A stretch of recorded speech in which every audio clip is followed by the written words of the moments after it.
2017 was a solid year for cinema. In fact, it was so solid that I had trouble placing a lot of films on my list, and begrudgingly left a few great films out of the running.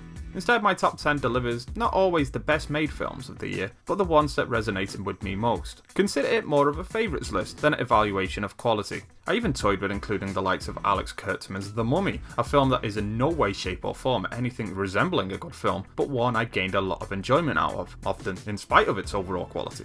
And I must confess that there are a great number of apparently highly recommendable films that have passed me by in the past 12 months due to, well, let's say, other commitments. And since I live in the UK, which is apparently as inaccessible as the bloody moon according to Hollywood, that means that popular Oscar contenders don't make it to our shores until long after their awards campaigns have begun or concluded, usually around late January or early February. There are also a few films missing that I would like to view again, or were narrowly cut from the team, so honourable mentions go out to The Beguiled, The Disaster Artist, John Wick Chapter 2, Get Out, and Wonder Woman. So, with my paltry excuses out of the way, of the 50 or so new films I did see in 2017, here are my top 10, starting with number 12.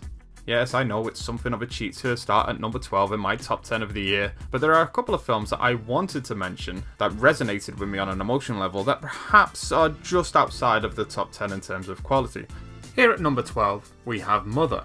In terms of biblical allegory, Mother is about as narratively subtle as repeated hammer blows to the head, but it is nonetheless devastating in emotional impact and shock value. It is one of the few films on this list that I have little desire to revisit, but as an exercise in building tension and unsettling audiences, it was a hell of a cinematic experience, and curiously, one that I look forward to expunging from my mind forever.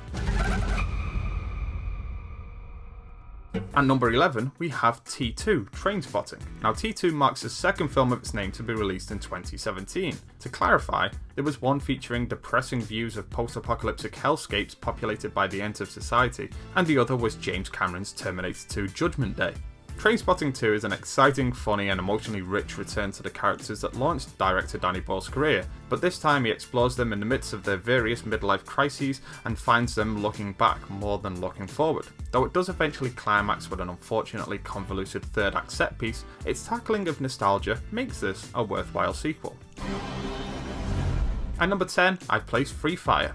Although I may have struggled with the final act of Kill List, Ben Wheatley has quickly risen to become a director to watch. His darkly comic Sightseers proved a wicked delight, but it was with the oppressive weirdness of a field in England that he truly won me over. Free Fire is perhaps his most mainstream movie yet, though that doesn't mean his touch is lacking from the picture, nor is it what you would call a typical genre film. Wheatley and his writing partner / editor Amy Jump take a simple premise that places a lot of great actors in a confined space, hands them an often hilarious script with a couple of personal conflicts, and then sits back and lets the bullets fly. However, those expecting a beautifully choreographed ballet of bullet fire a la John Wick Chapter 2 will find themselves disappointed. When people are hit, the impact has consequences, often flooring the characters and forcing them to either remain in cover or crawl to safety. It is here that Free Fire is down, dirty, and a hell of a lot of fun. We can't all be nice girls. To include Ridley Scott's Prometheus sequel amongst the best of 2017 is a choice likely to ruffle a few fanboy feathers. But for me, Alien Covenant returned to doing what the Alien series does best, in challenging expectations and refusing to give audiences what they want, whilst also delivering a well-made film. As the most nihilistic film of the series since David Fincher's equally maligned Alien 3, Covenant is not always an easy watch, and certainly not a film recommendable to the faint-hearted, with its expertly crafted scenes of gore and tension building. No, Covenant is not a flawless film as it runs out of steam before its finale, but it is an endlessly fascinating character study with ample thematic depth anchored by a truly outstanding dual performance from Michael Fassbender. It's almost a shame that Scott has been forced to include the titular alien and all of its trappings, as Covenant is at its most interesting when exploring the psyche and sexual identity of its AI characters. Expect to see this one covered in a future Popcorn Digest video essay, but for now, it rests at number 9. At number 8 we have Baby Driver. Edgar Wright is a curious filmmaker in his ability to create movies that simultaneously feel both spontaneous, with actors seemingly riffing on the spot, and also meticulously calculated in their construction. There's never a shot that hasn't been carefully considered, or a movement of the actor that feels out of place with the camera work or editing, and the sound design is always next to none. But never do his films feel stifled or constricted by over-planning. Baby Driver is a film that has existed in Edgar Wright's mind for decades, and from top to bottom it's an absolute joy. The action scenes are thrilling, boasting more of the rhythm and choreography of a musical number than a typical generic shootout. And there are a few excellent scenes of high tension too, especially one with the primary cast in a diner. Overall, Baby Driver is the right stuff. At number 7 we have Fake Blood. Now I knew next to nothing of Fake Blood prior to its screening at this year's Grimfest, but expected another well-made, gleeful splatter flick from its director Rob Grant.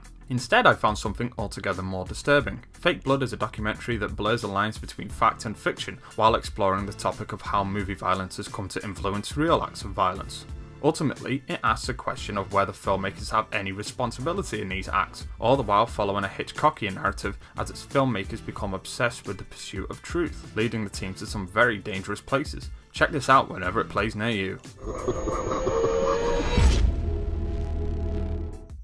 And number 6 is War for the Planet of the Apes.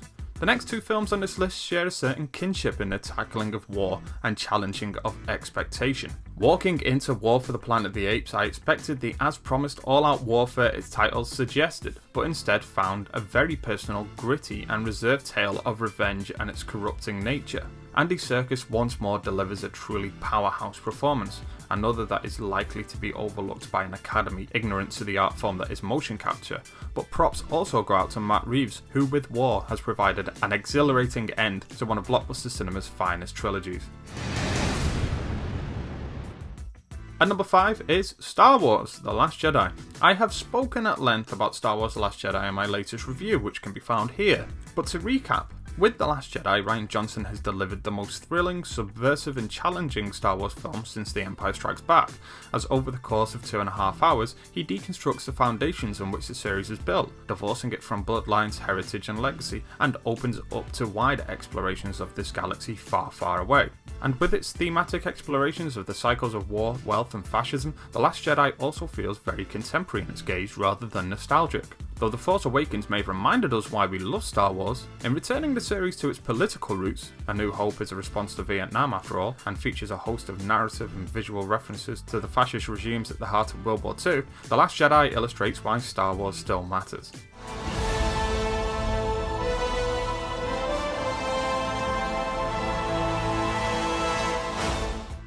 At number 4 we have The Death of Stalin.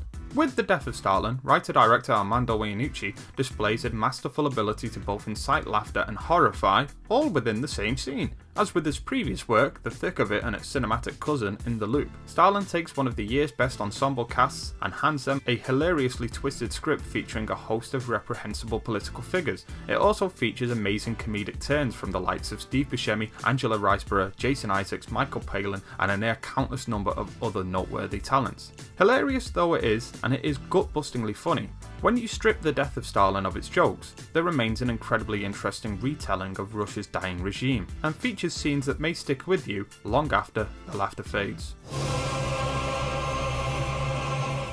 In at number 3 is Logan. Of the many worries I have of Disney's acquisition of 20th Century Fox, the impact the move will have on films like Logan is certainly amongst them. Here we have a film that recalls the likes of Alfonso Cuarón's underappreciated sci-fi Children of Men or Clint Eastwood's Unforgiven more than it does any other X-Men or superhero genre film. Logan is a risk, even more so than Deadpool given the potential to ruin the send-off of one of blockbuster cinema's longest running icons. And in many ways, Logan is the complete antithesis of an X-Men film as director James Mangold constantly pulls away from the action and grounds it in a western grittiness. And though it finally features that R rating that fans have been clamouring for, its rating is never used to titillate or for enjoyment, but rather to illustrate that these violent acts have dire consequences, and not just horrifyingly physical consequences, but devastating emotional ones too. To say it is the best X-Men film does a disservice to James Mangold's achievements. Logan is an outstanding blockbuster by any standard, and the likes of which I hope we continue to see more of under the Fox banner.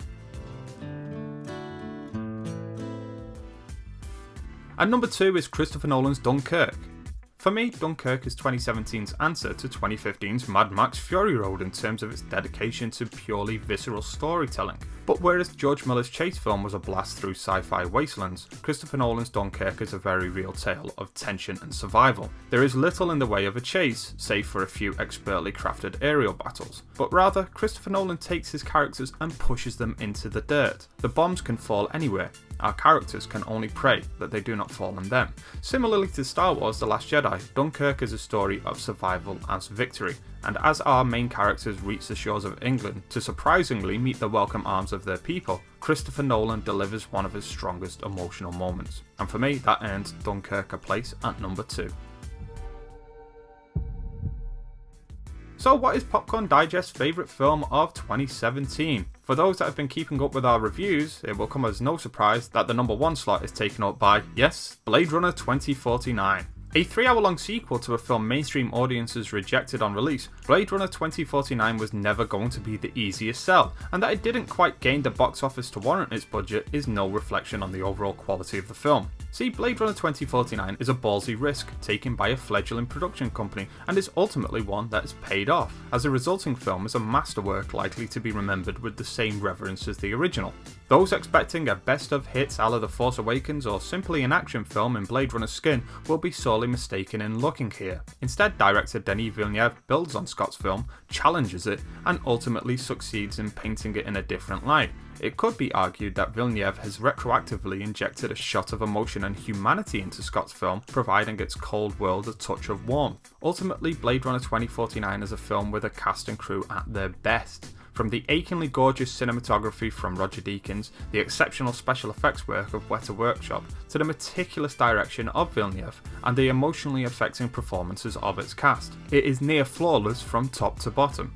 Though this is likely the extent of our cinematic journey in the Blade Runner universe, perhaps in another 30 years' time, when 2049 has amassed the recognition of its predecessor, we'll be welcoming another masterwork sequel from a future visionary director and production team. Well, here's hoping to the future. And that's all from me, Gareth Green, with my Popcorn Digest Top 10, or so, from 2017. What have I missed? What do you disagree on? Hit us up with a comment below, and if you want to stay up to date with our content, remember to subscribe to our channel. In the meantime, thanks for watching, and see you next time.